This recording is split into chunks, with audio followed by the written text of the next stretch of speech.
होनी है उस पर मेरा जोर नहीं है। भगवान महावीर को कहा गया, इंद्र ने आकर कहा कि प्रभु आप आपका आयुष्य एक क्षण के लिए बढ़ा दीजिए, तो फिर आपका बच्चा दूध गिराने वाला होगा तो वो गिराएगा ही, क्या कर सकते हो। तो भगवान को कहा कि आप अगर ऐसा करते हो, भस्मग्रह अगर लग जाता है आपके निर्वाण के समय में, तो आपके शासन की बहुत खेलना होगी, मतलब आपके शासन को बहुत चैलेंजेस फेस करना होगा और दिन दिन वो क्षीण होते जाएगी, बहुत मत मतांतरों में बदल जाएगी, बहुत मतलब नुकसान होगा। तो भगवान कहते मैं तो साक्षी हूँ ना, मैं तो कुछ कर ही नहीं सकता, जो होने वाला है वो तीर्थंकर के पास अनंत शक्ति होते हुए भी वो अनंत शक्ति अनंत ज्ञान में अनंत दर्शन में लग रही है, अनंत आनंद को भोग रहे हैं, उस भोगने में उनकी शक्ति लग रही है, पर में उनका तो कोई रोल ही नहीं है। दर्शनम देव देवस्य, ये स्तुति हम प्रतिदिन मंदिर में करते हैं और इसका सामान्य या व्यवहार से अर्थ हम करते हैं, वो अर्थ भी गलत नहीं है, क्योंकि परमात्मा ने कहा है कि सत्य को अनेकांत की दृष्टि से देखना है तो ही आप संपूर्ण सत्य को पाओगे। अलग अलग नयों से देखोगे तो आप न्याय करोगे, और अगर एक ही चीज को पकड़ कर बैठ जाओगे तो फिर आप परमात्मा की वाणी को नहीं समझ पा रहे हो, एकांतवादी हो जाओगे, क्योंकि वस्तु के अंदर विरोधी धर्म है, विरोधी परस्पर विरोधी धर्म है, और उस विरोधी धर्म को समझने के लिए आपको दृष्टि पैनी और मतलब चौड़ी करनी होगी, आप संकीर्ण दृष्टि से नहीं देख पाओगे। तो सामान्य से हम अर्थ करते हैं कि देवों के देव के दर्शन से, दर्शनम देव देवस्य, है ना।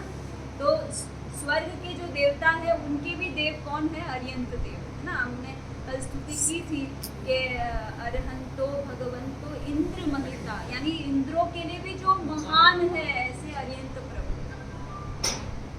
तो दर्शनम देव देवस्य दर्शनम पाप नाशनम, तो ऐसे अर्यंत प्रभु के दर्शन करने से पापों का नाश होता है, और ऐसे परमात्मा के सानिध्य में जाने से स्वर्ग की सीढ़ी भी खुलती है और अंततः परंपरा से मोक्ष भी प्राप्त होता है। ये हम सामान्य से अर्थ करते हैं, किंतु अगर परमात्मा की वाणी को अप्लाई करते हुए अर्थ करेंगे तो इसका अर्थ कुछ दूसरा ही हो जाएगा, दूसरा ही हो जाएगा। यहाँ पर दर्शनम देव देवस्य करना, यानी अर्यंत और सिद्ध के भी देव कौन है, अर्यंत किसको जोड़ते हैं, किस में नमते हैं, किसकी भक्ति में लीन है, वो किसकी सेवा कर रहे हैं, वो किसका ध्यान कर रहे हैं, वो कहाँ खोए।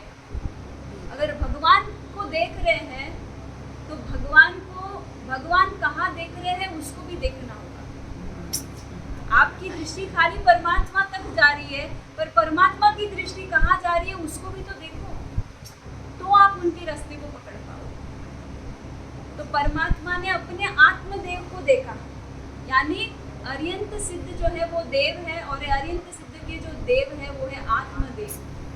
तो दर्शनम देव देवस्य, यानी अर्यंत सिद्ध को देखते हुए यहाँ आत्मदेव के दर्शन है।